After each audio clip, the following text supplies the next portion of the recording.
ल।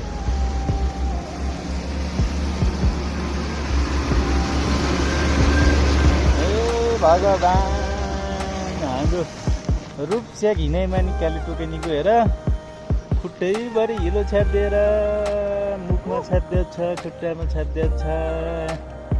हाम्रो रूपस्याक हिँडैमानी काली टोकेनीलाई हेर आज टिप्परले बौला बनाइदिएको छ। यहाँ पुरै रोपाइमा आएको थियौ तिमी? कहाँको रोपाइमा गयो? देउखुरीको रोपाइमा?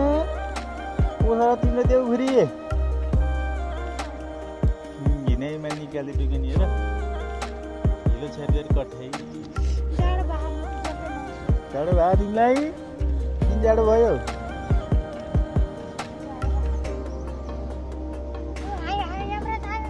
यमराज आयो? त्यहाँ दाइ हो नि यमराज, नमस्ते गर। नमस्ते गर दाइलाई।